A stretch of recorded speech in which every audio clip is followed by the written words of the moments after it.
Ayo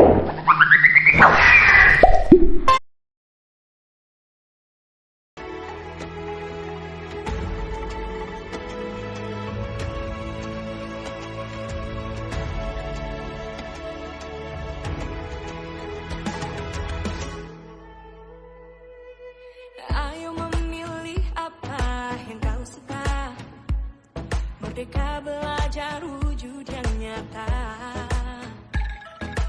Raih mimpimu juga cita-cita, generasi emas Indonesia. Profil pelajar Pancasila tanamkan di dalam dada. Profil pelajar Pancasila, cerdas berkarakter itu kita.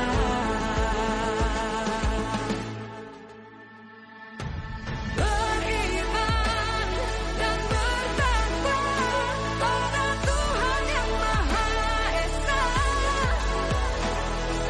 berakhlak mulia, berkebinekaan global kita. Gotong royong, berjiwa mandiri, berpikir kreatif dan bernalar kritis.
Assalamualaikum warahmatullahi wabarakatuh. Bismillahirrahmanirrahim. Alhamdulillah wassalillah wala haula wala quwwata illa billah. Ma ba'du. Yang kami hormati Kepala Sekretaris Majelis Agung yang hari ini diwakili oleh Bapak Manoni SPD. Yang kami hormati Bapak Ibu rekan sejawat kami di Sekretaris Majelis Agung. Terima kasih atas perkenan hadir mendoakan kami. Puji syukur alhamdulillah kita panjatkan kepada Allah Subhanahu wa taala atas segala limpahan rahmat hidayahnya pada hari Jumat ini tanggal 23 Agustus tahun 2024 kita tetap dalam keadaan sehat tiada kurang suatu apapun. Amin ya rabbal alamin. Salawat salam senantiasa tersanjungkan kepada junjungan kita Nabi Agung Muhammad sallallahu alaihi wasallam. Allahumma sholli wa sallim wa barik alaihi. Bapak Ibu yang kami hormati, pada hari ini adalah pelaksanaan destinasi penerapan budaya positif yang akan dipersembahkan oleh Ibu Siti Fatimah SPD, di mana beliau yang saat ini sedang mengemban tugas di program Guru Pemuda. Dengan susunan acara pada hari ini yang pertama pembukaan, yang kedua sambutan Wakil Kepala Sekretaris Majelis Agung, dan dilanjutkan dengan presentasi dari Ibu Siti Fatimah. Nah Bapak Ibu, mari kita buka acara pada siang hari ini dengan bacaan bersama-sama. Bismillahirrahmanirrahim. Selanjutnya sambutan dari Wakil Kepala Sekretaris Majelis Agung yang akan disampaikan oleh yang dihormati Bapak Manoni SPD. Kepada beliau kami aturkan. Assalamualaikum warahmatullahi wabarakatuh. Alhamdulillah wa syukurillah wa la hawla wa la quwwata illa billah. Rabbi shrah li sadri wa yassir li amri wahlul 'uqdatam min lisani yafqahu. Rekan-rekan guru SMP Negeri Batu Lengkong yang terhormati, Ibu Wali Husna SPD selaku calon guru penggerak kedua yang dihormati Ibu Siti Fatimah selaku calon guru penggerak angkatan yang ke-29 dan ke-11 yang kami hormati. Pertama-tama mari kita haturkan rasa puji syukur kehadirat Allah dengan ucapan Alhamdulillahirabbil alamin. Salawat salam moga tetap tersanjungkan pada baginda Rasulullah Muhammad sallallahu alaihi wasallam. Biqauli Allahumma sholli wa sallim wa barik. Rekan-rekan guru yang berbahagia, mewakili Ibu Kepala Sekolah karena hari ini berhalangan hadir, beliau ada tugas luar yang tidak bisa ditinggalkan. Alhamdulillah pada hari ini Jumat 23 Agustus 2024 di SMP Negeri Tulungagung kita bisa berkumpul. Setelah beberapa waktu yang lalu kita mengadakan diskusi visi dan prakarya perubahan sekolah. Hari ini alhamdulillah ditakdirkan oleh Allah bersama Ibu calon guru penggerak kita mengadakan diseminasi atau pembebasan budaya positif untuk rekan sejawat di SMP Negeri 4 Tulungagung. Karenanya pada kesempatan ini kami mengajak kepada rekan-rekanku, mari kita tetap semangat, sekali lagi tetap semangat dalam rangka berjuang kita mengabdi di dunia pendidikan, dalam rangka perjuangan kita untuk menjadikan anak-anak didik kita, peserta didik kita, siswa didik kita untuk menjadi putra-putri yang bisa berkembang secara optimal. Saya kira itu. Sekali lagi mohon maaf manakala banyak hal pada kesempatan ini yang kurang berkenan di hati rekan semuanya. Kami akhiri wabillahi taufiq wal hidayah. Assalamualaikum warahmatullahi wabarakatuh.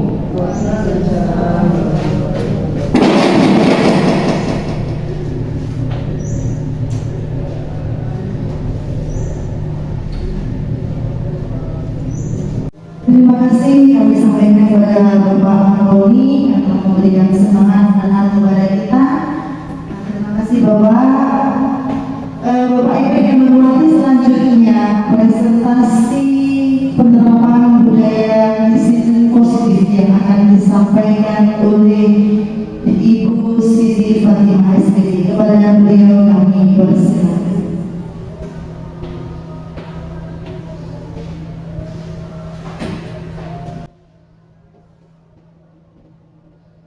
Terima kasih kepada Ibu Moderator atas waktunya.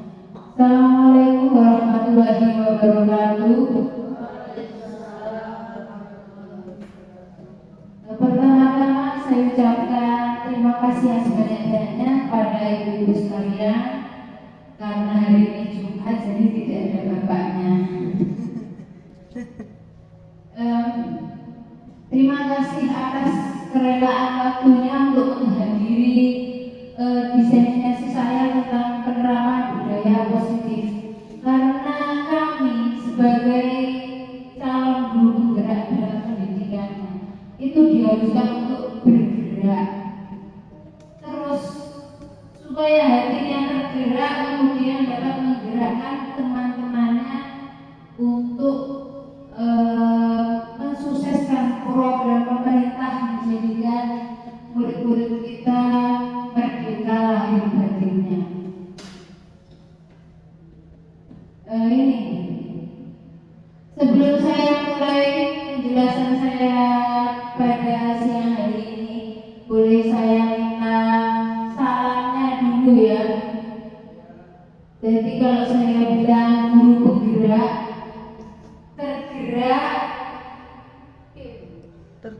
bergerak menggerakkan, ya.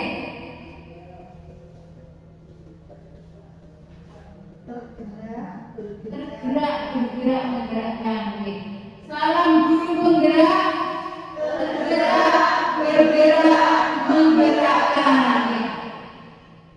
Jadi inti dari salamnya itu nanti supaya kita timbul rasa tergerak untuk mengikuti program pendidikan ini, karena sangat bermanfaat khususnya untuk masa depan murid kita. Kemudian tergerak hatinya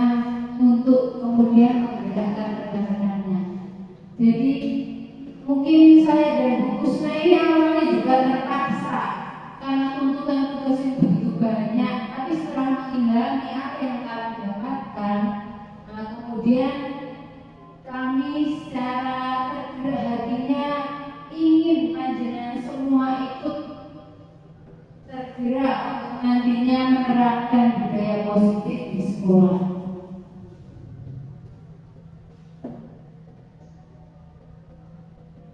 Ini foto saya yang sedikit dulu. Apa itu budaya positif? Budaya disiplin positif. Disiplin positifnya yang pertama adalah pendekatan mendidik murid untuk melakukan kontrol diri dan mencapai kepercayaan diri sehingga mampu menciptakan murid yang berbeda dalam pembelajarannya. Jadi tujuannya kita membuat budaya disiplin positif ini nanti supaya murid itu nanti dapat mencapai kepercayaan dirinya untuk menjadi manusia seutuhnya. Kemudian budaya positifnya itu apa? Nilai-nilai yang perlu nanti kita tanamkan kepada anak-anak, keyakinan-keyakinan, kebiasaan di sekolah yang berpihak pada murid yang nantinya menjadi bekal mereka untuk menjadi masyarakat. Karena sekolah ini kan hanya sarana untuk kehidupan nyatanya nanti ketika mereka sudah bekerja atau berkecimpung di dunia masyarakat. Nah, budaya-budaya yang ditanamkan dari sekolah inilah yang nantinya akan dibawa mereka untuk menjadi manusia seutuhnya. Nah, untuk mencapai disiplin positif di sekolah ini ada beberapa hal yang perlu guru ketahui.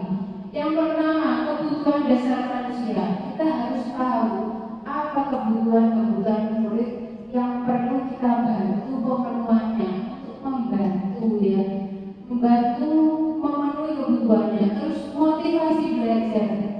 Untuk menciptakan disiplin positif, kita juga perlu mengetahui motivasi apa yang menjadikan mereka mau belajar.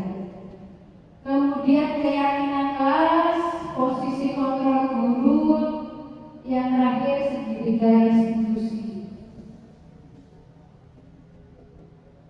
Nah, ini yang pertama, kebutuhan dasar manusia. Ini bukan hanya murid, tapi panjenengan sedaya pasti memiliki kebutuhan dasar lima kebutuhan dasar manusia. Yang pertama bertahan hidup. Ini biasanya ibu-ibu sekalian ya setiap bulan mesti membawa troli ke Bravo. Apa cuma satu minggu niku ke Indomaret, Alfamaret kan ada diskon promo. Itu salah satu upaya memenuhi kebutuhan hidup. Makan, minum, rumah gitu, memenuhi kebutuhan hidup. Kemudian kasih sayang. Panjenengan pasti membutuhkan kasih sayang, begitu juga anak-anak. Dan kasih sayang dan rasa diterima itu bentuknya lain, seperti ada murid di kelas kita yang setiap hari murung. Nah, mungkin di rumah terlalu banyak diomeli orang tuanya, atau orang tuanya biasanya pergi ke luar negeri sehingga kekurangan kasih sayang itu nanti mempengaruhi proses belajar anak. Kemudian ada kekuasaan. Jadi rasa ingin berkuasa. Kekuasaan di sini bukan melulu tentang menguasai satu domisili atau menguasai misal jadi ketua kelas, enggak. Penguasaan dapat berupa penguasaan dalam materi pembelajaran juga. Bu, aku sudah bisa berhitung 1 sampai 6 ya bisa itu SMP untuk 1 sampai 6 bisa. Misalnya saya sudah hafal nama-nama ibu kota provinsi Jawa. Nah itu termasuk kebutuhan kekuasaan atau penguasa. Kemudian kesenangan apa yang memicu kesenangan anak-anak di kelas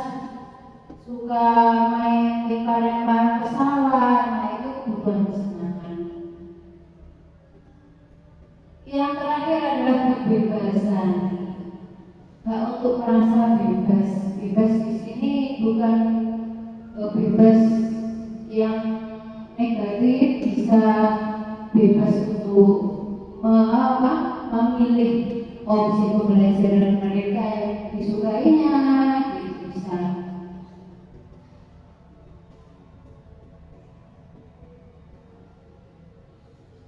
Kemudian yang berkelanjutan, kalau tadi kan kebutuhan anak itu apa, yang lima tadi mungkin kita sebagai guru dapat menggali supaya dapat menentukan nanti apa pembelajaran yang tepat untuk anak-anak kita. Nah, kemudian untuk motivasi belajarnya, kadang kenapa kok ada anak yang suka tidur di kelas atau tidak mau mengerjakan tugas. Nah, kita perlu tahu motivasi belajarnya itu apa sih. Yang pertama, menghindari ketidaknyamanan atau hukuman. Jadi ada mungkin beberapa anak di kelas kita mengerjakan tugas itu hanya untuk menghindari hukuman. Jadi bukan karena keinginan dia untuk menjadi pandai atau untuk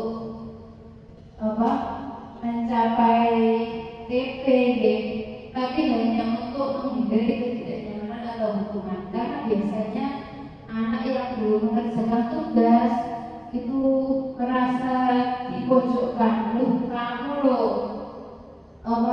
yang lain sudah selesai, kamu belum. Nah, itu kan pasti anak-anak merasa tidak nyaman.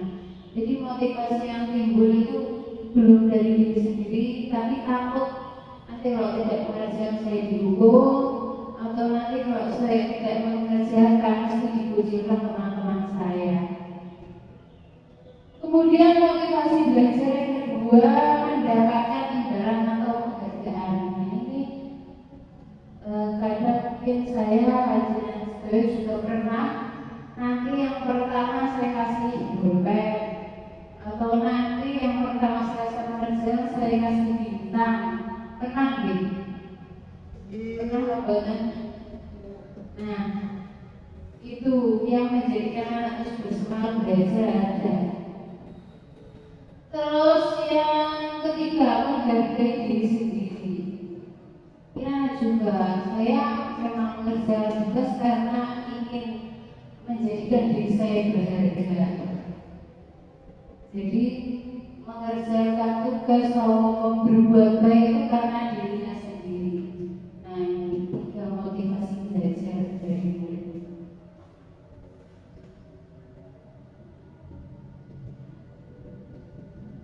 Kemudian ada keyakinan kelas. Seperangkat nilai dan prinsip yang disepakati bersama oleh guru dan murid untuk memandu perilaku dan interaksi. Bedanya keyakinan dan peraturan itu apa sih? Kalau yang itu kan peraturan, ini keyakinan.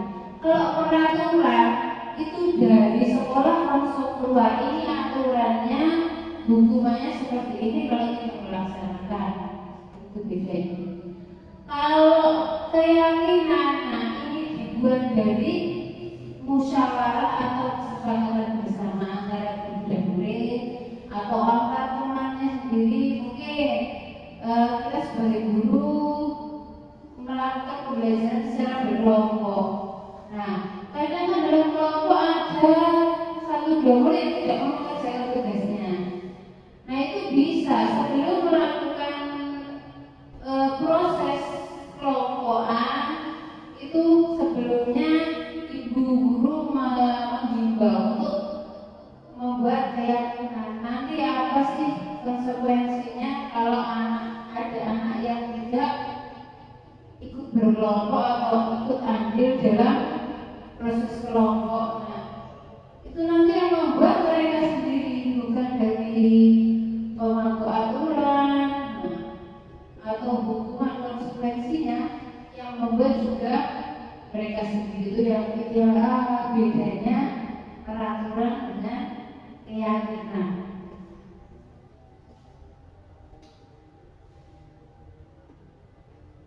Nah, jadi semua tadi dari keyakinan sudah dibuat, anak tahu, oh mungkin kesepakatannya ketika Bapak Ibu belajar tidak boleh memegang HP. Nah, konsekuensinya apa? Mungkin HP-nya disita 3 hari, itu kan sudah disepakati bersama ya. Nah, kalau ini posisi kontrolnya, posisi kita sebagai guru itu nanti seperti apa? Ada yang menghukum, membuat merasa bersalah teman, pemantau dan manajer. 5 posisi kontrol ini juga memiliki nilai Bapak Ibu. Jadi ini penghukum membuat merasa bersalah kan namanya gini ya. Berarti nono, negatif, kurang baik istilahnya. Kemudian positif teman pemantau itu mungkin lebih baik lagi tingkatannya. Terus yang manajer, nah ini dampaknya apa sih? Perbedaan posisi kontrol kita dalam apa? Mengatasi atau mencari solusi dari permasalahan yang dibuat anak itu nanti juga berdampak di kemudian harinya.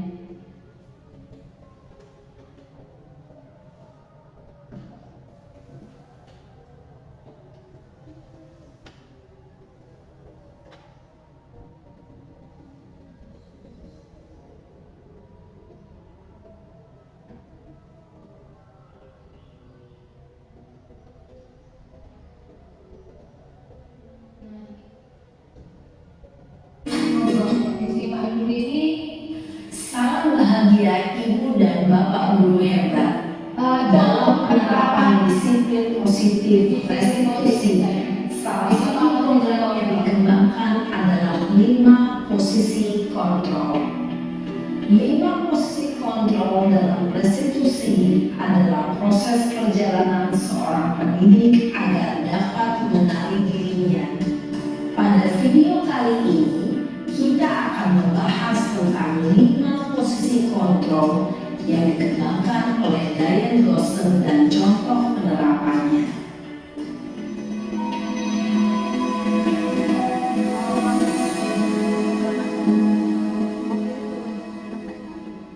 Lima posisi kontrol itu adalah 1. Posisi penghukum, 2.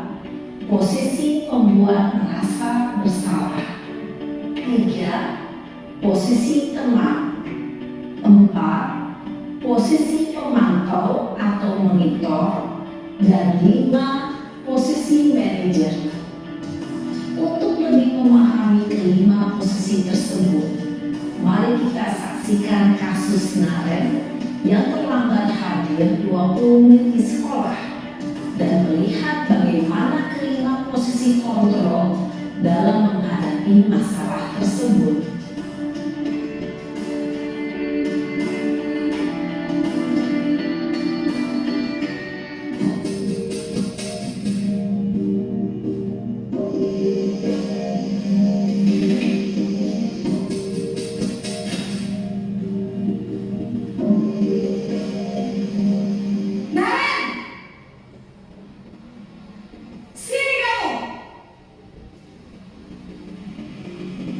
Selamat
Posisi penghukum biasanya berbicara dengan nada tinggi, menghardik, menunjuk-nunjuk, menyakiti, dan menyindir. Hukuman bisa berupa fisik maupun psikis. Ibu dan bapak guru hebat. Dampak yang terjadi pada murid ketika guru berada pada posisi penghukum adalah murid cenderung akan memberontak, bahkan menyimpan dendam.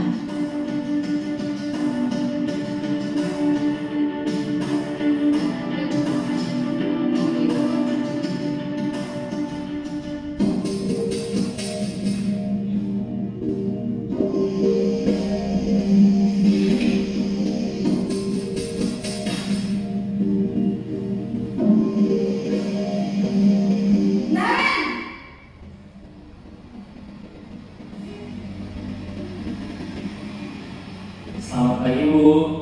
Naren, kamu kenapa terlambat lagi, nak? Ya Tuhan, Naren, kamu senang ya bikin ibu susah ya? Kalau kamu terlambat lagi, nanti ibu yang ditegur bapak kepala sekolah, nak. Disangka ibu tidak bisa membina kamu. Duh, gimana ini? Maaf, Bu. Duh Gusti Naren, kamu suka ya kalau ibu ditegur bapak kepala sekolah? Terus, sekarang ibu harus tulis apa ini di buku absen? Ini kamu sudah sering terlambat loh. Ibu harus apa coba? Maaf, Bu. Maaf sekali. Ya sudah, lain kali jangan bikin ibu susah lagi ya nak ya. Ibu tidak akan kuat lagi kalau kamu begini terus. Bisa jantungan kalau ibu tegur bapak kepala sekolah. Sana cepat ke kelas. Maaf ya, Bu. Maaf sekali.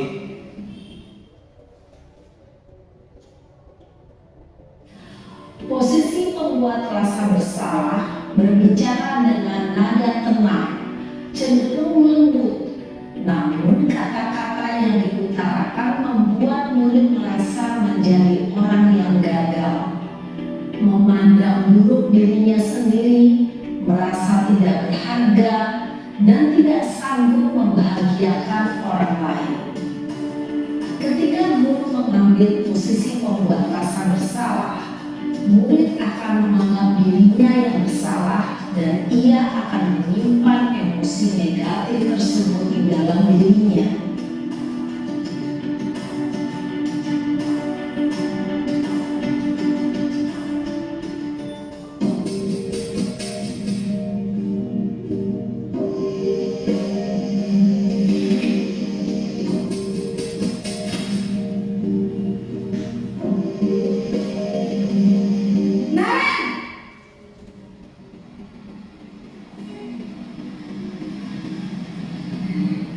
Selamat pagi, Bu. Wah, sudah jam berapa ini nak? Terlambat lagi ya sayang. Iya, Bu. Habis ibu saya lupa bangunkan saya, Bu. Kamu malah menyalahkan ibu kamu. Kamu bukannya anak yang larinya paling kencang. Kok terlambat sih? Iya, Bu. Saya memang terlambat bangun tadi. Jadi, biarpun saya lari kencang, tetap gak kejar, Bu. Ya sudah sana. Nanti lain kali larinya lebih kencang lagi ya. Biar gak terlambat lagi. Bikin senang ibu. Demi ibu. Bisa kan? Bisa lah, Bu. Ya sudah sana masuk kelas. Ibu beresin urusan absen kamu. Kamu ini ada-ada saja. Dalam posisi teman, guru berbicara dengan nada suara ramah, akrab, cenderung bersenda gurau untuk menjaga suasana tetap santai. Murid akan merasa senang, aman, dan akrab dengan guru. Identitas yang tercipta adalah identitas sukses atau berhasil. Namun, perlu diingat, karena ini masih dorongan eksternal, maka ada faktor ketergantungan dari murid kepada orang tertentu. Di sini, guru absennya, sehingga di lain waktu, murid bisa berperilaku baik, namun hanya kepada orang-orang tertentu saja.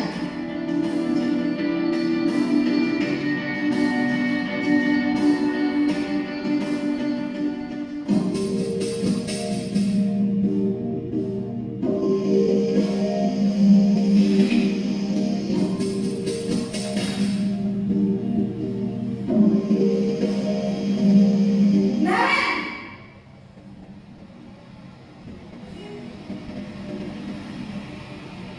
Selamat pagi, Bu. Naren, apa peraturan sekolah kita tentang jam berapa kita harus masuk sekolah, Nak? Kita harus di sekolah jam 7, Bu. Iya betul, sekarang sudah jam 7.20. Naren sudah tahu konsekuensinya jika terlambat hadir. Paham, Bu. Saya harus tinggal kelas pas jam istirahat selama 20 menit. Iya benar, konsekuensinya demikian. Jadi nanti jam 9.30 pas istirahat, kamu harus tinggal di kelas, kerjakan tugas tambahan untuk ketertinggalan kamu, ya? Baik, Bu. Posisi pemantau mengandalkan penghitungan atau data untuk mengontrol murid. Guru mengarahkan murid berdasarkan peraturan dan konsekuensi.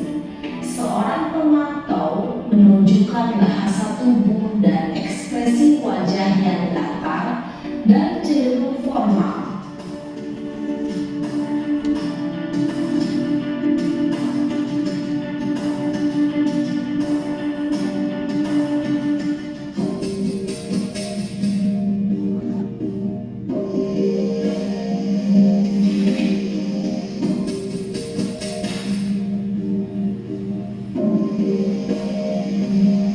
Naren!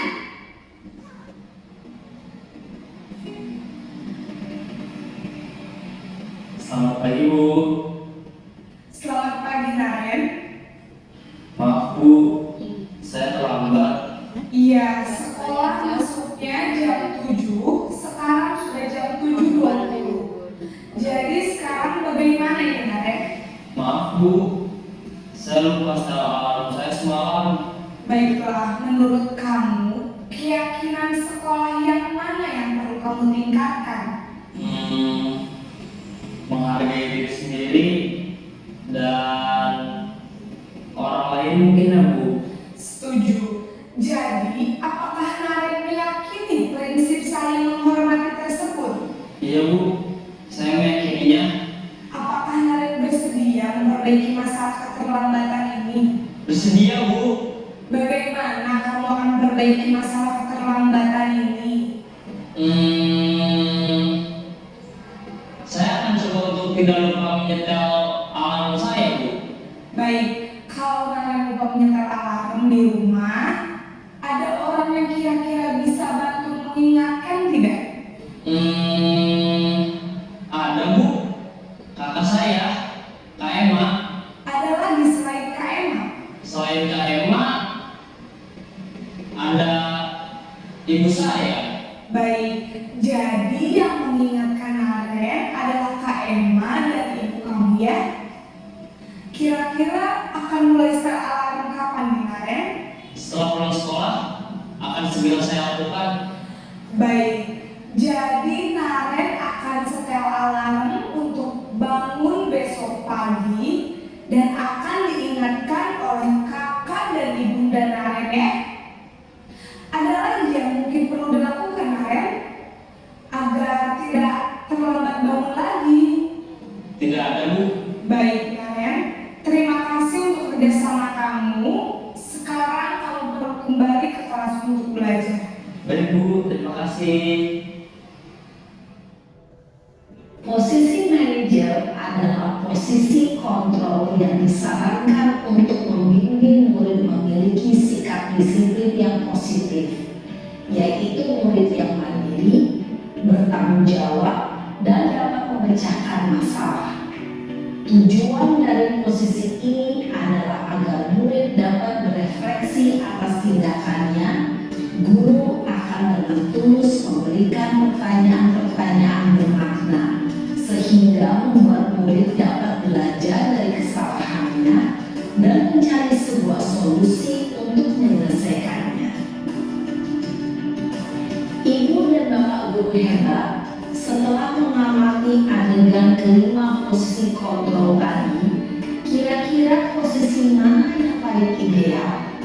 Posisi mana yang dapat menunjang motivasi intrinsik murid? Ya, tentu posisi manajer.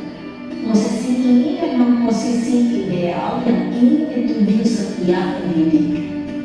Pada posisi inilah guru dapat menerapkan disiplin positif yang berpihak pada murid, yang memerdekakan murid. Perjalanan seorang pendidik tentunya tidak mudah untuk sampai pada posisi seorang manajer. Namun, tujuan kita pasti, yaitu menciptakan murid-murid yang mandiri, merdeka, dan bertanggung jawab. Semoga penggambaran 5 posisi kontrol yang telah diperlihatkan ini dapat menjadi ajar refleksi bagi kita semua, agar dapat terus mengasah dan menerapkan disiplin positif yang memerdekakan murid. Mari terus berlatih dan bersemangat. Selamat menerapkan. Salam dan bahagia Ibu dan Bapak guru hebat.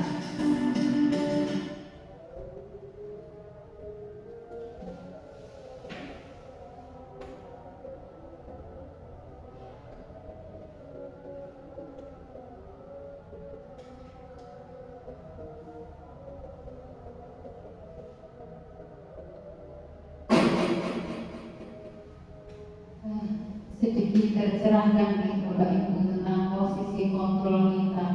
Dari kelima contohnya yang tadi dapat diperhatikan bahwa 5 posisi yang berbeda itu berpengaruh sekali untuk mental anak-anak ke depannya.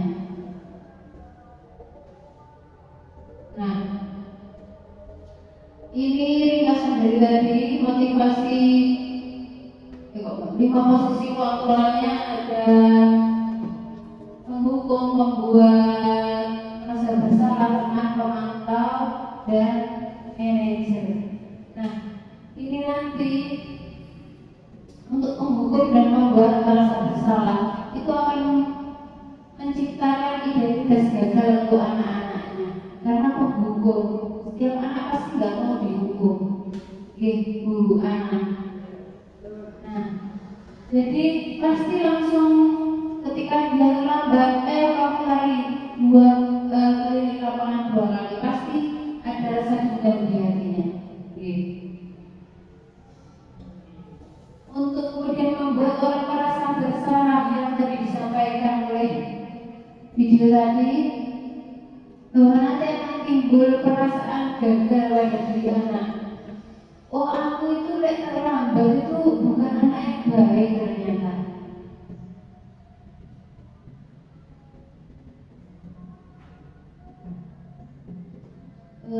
Nah, ini hasilnya untuk menghukum akan menciptakan di kemudian harinya anak yang memberontak, menyalahkan orang lain yang berbohong.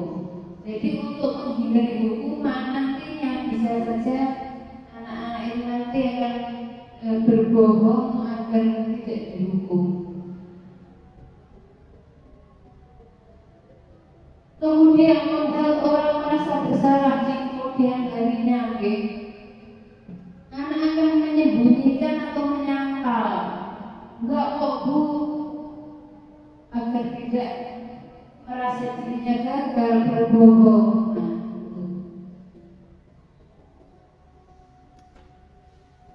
Kemudian yang identitas berhasil, sukses.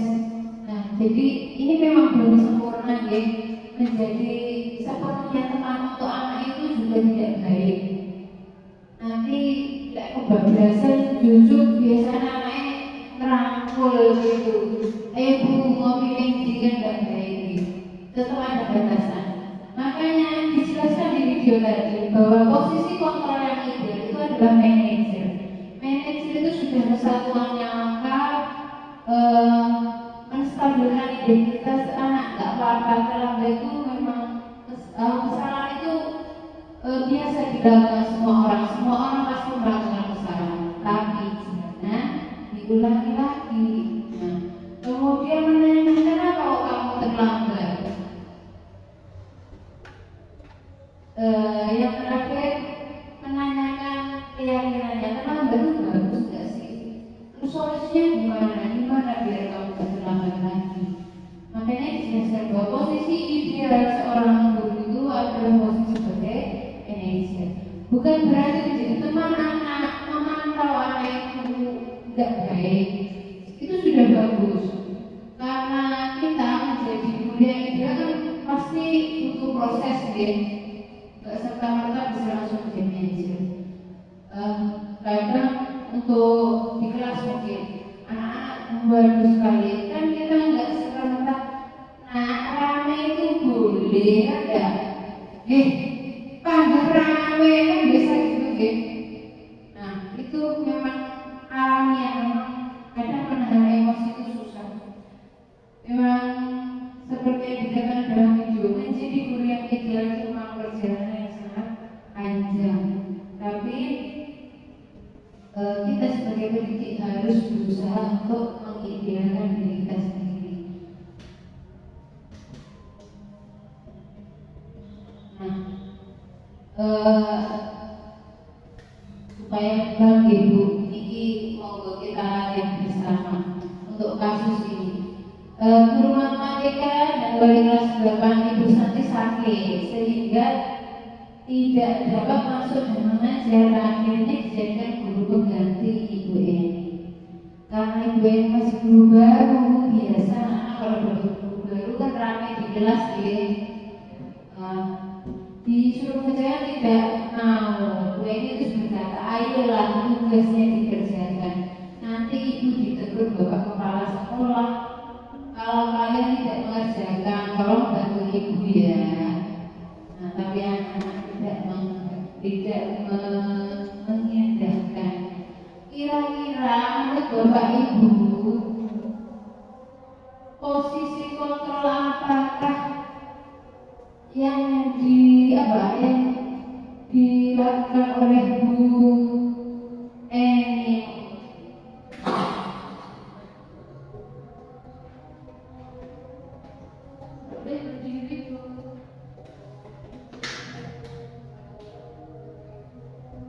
Kalau menurut saya posisi kontrol yang dilakukan Bu Eni adalah posisi kontrol rumah, di mana Bu Eni tadi mengungkapkan bahwa tolong bantu Ibu ya, seperti itu. Terima kasih. Alhamdulillah sudah terserah dari video tadi. Kalau ada kata ayo tolong bantu Ibu kan biasa. Tolong kita tolong bantu. Terus, nah ini Sabrina, kasus kedua. Sabrina hari ini bangun terburu-buru sampai tidak menyadari bahwa sepatu yang dipakai tidak berwarna hitam. Kemudian di depan ada Pak Lukman menyuruh berhenti, kemudian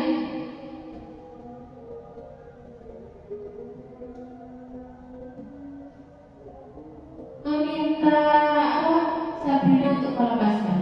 Ya sudah, karena kamu melanggar peraturan sekolah, kamu salah. Sudah terlambat, salah warna sepatu pula. Segera buka sepatumu kalau tidak bisa mengenakan warna sesuai peraturan. Nah, kira-kira posisi kontrol manakah yang diambil oleh Pak Lukman?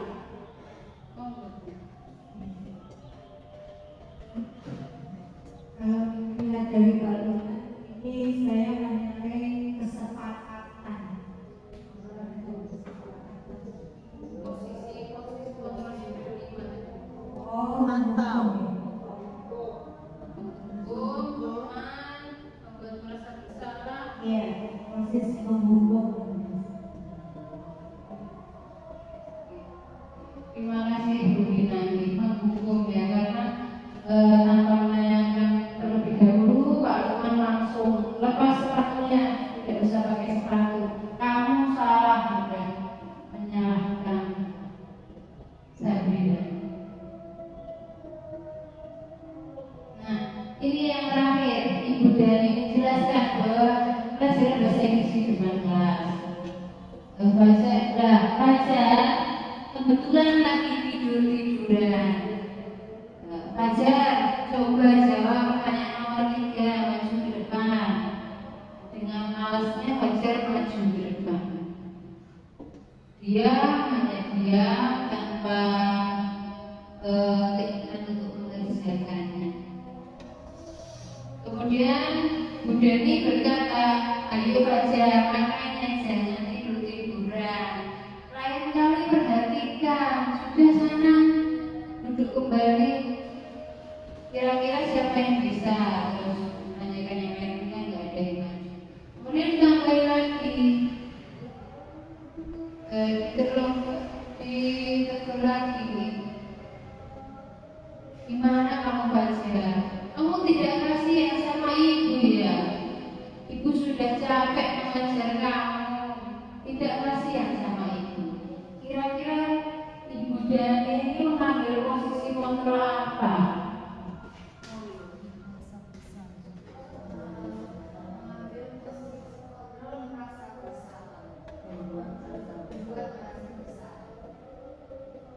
Oke, terima kasih. Alhamdulillah. Ternyata Bapak ibu-ibu ini hebat semuanya. Oke, Ibu Dani mengambil posisi kontrol, membuat merasa bersalah ini, membuat Fajar merasa bersalah, padahal si Fajar juga tidak merasa bersalah.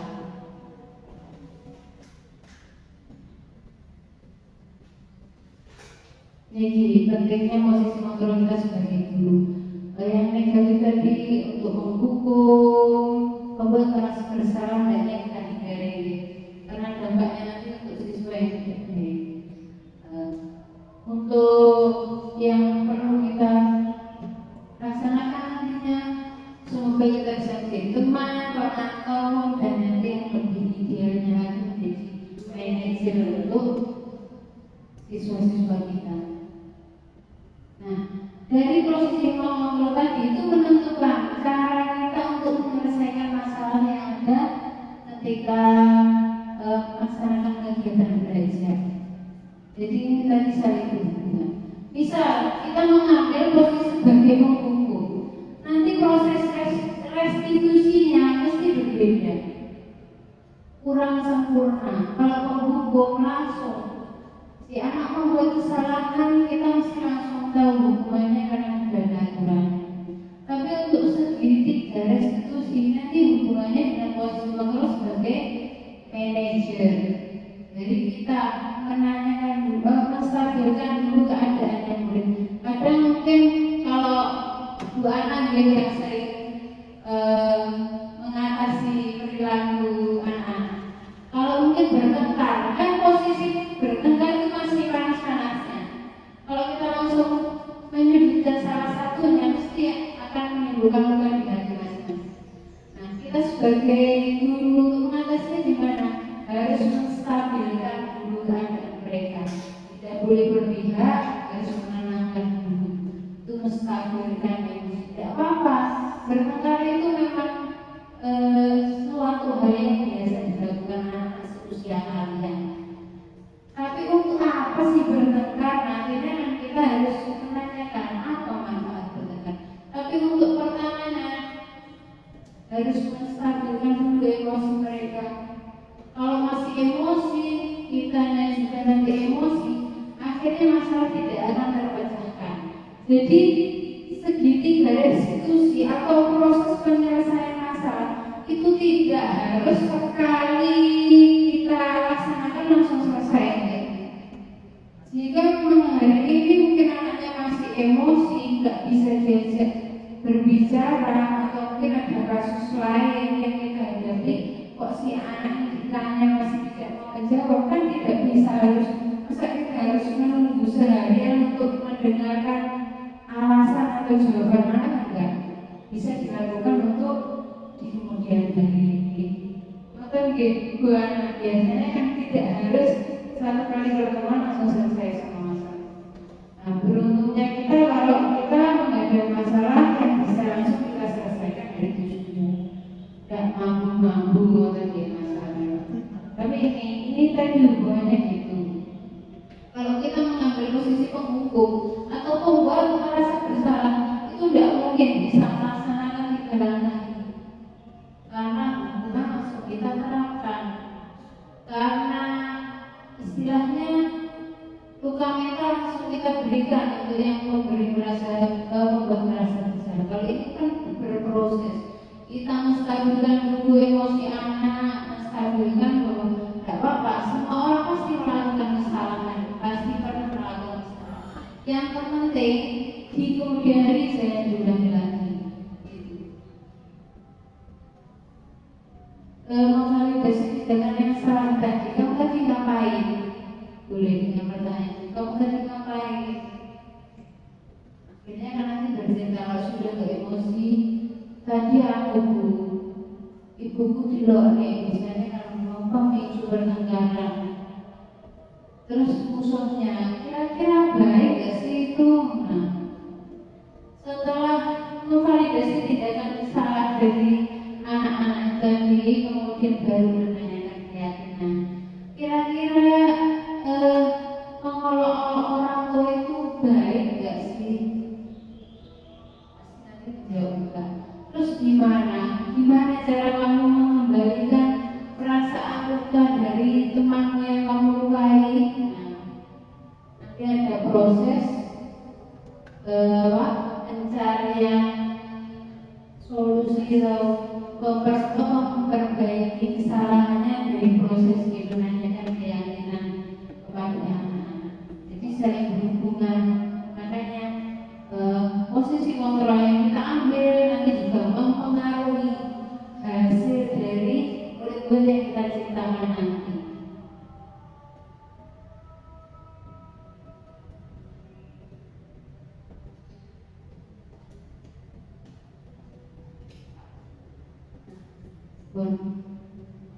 Dari disiplin positif yang sudah sampaikan tadi, diberi penghujung acara ya, refleksi kira-kira di posisi kontrol manakah ibu-ibu saat ini berada, dan di masa depan posisi kontrol mana yang akan Anda lakukan? Monggo, ada yang sukarela?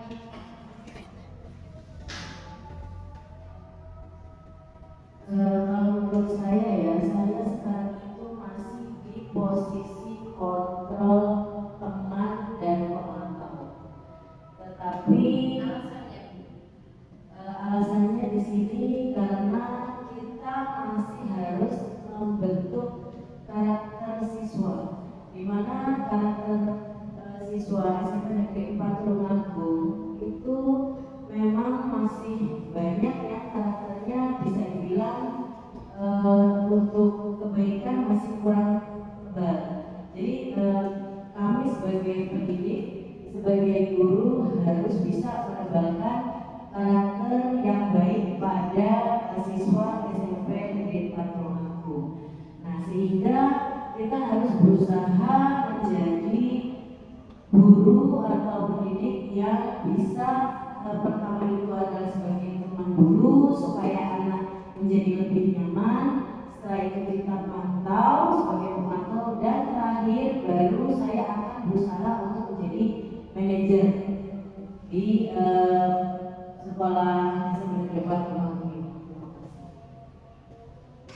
Terima kasih. Jadi memang mungkin sebelum memilih posisi kontrol yang tepat untuk kita. Jadi Bu Win memilih untuk menebarkan nilai-nilai keberhasilan kepada murid-muridnya terlebih dahulu. Beri tepuk tangannya untuk Bu Wiwi. Satu lagi ini jadi Ibu bimbingan konseling yang sudah biasa menangani kasus.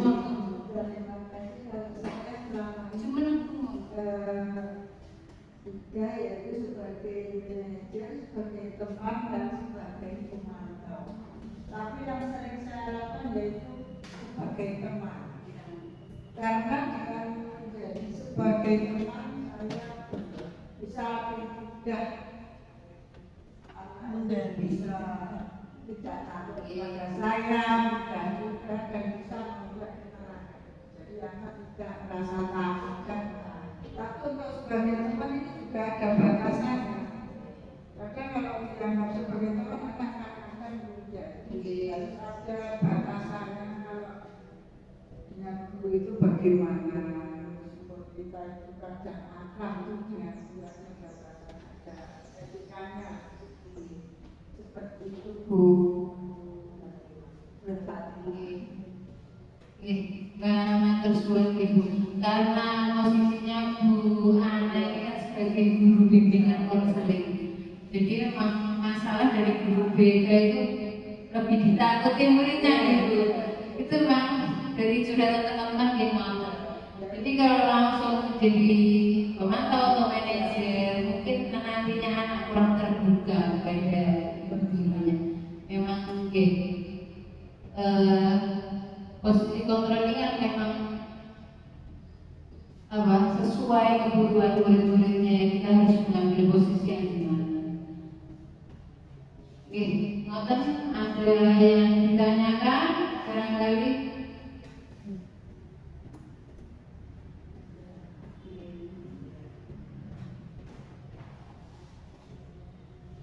Alhamdulillah pembimbingan hari ini berjalan lancar. Saya mohon tepuk tangannya dulu untuk kita semua.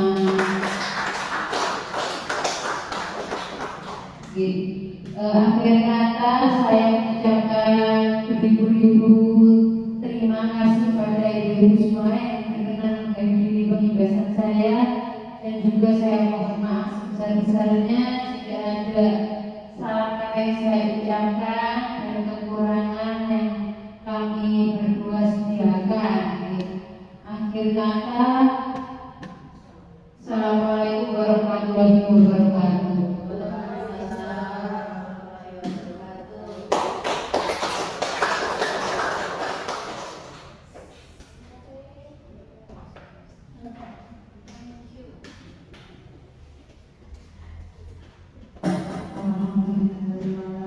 Bapak Ibu, Ibu-ibu, demikianlah acara diseminasi budaya positif yang telah dilaksanakan oleh saya secara pribadi dan juga dengan saya Bu Siti Fatimah.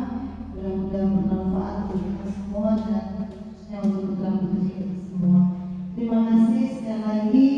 Kami akhiri. Wassalamualaikum warahmatullahi wabarakatuh.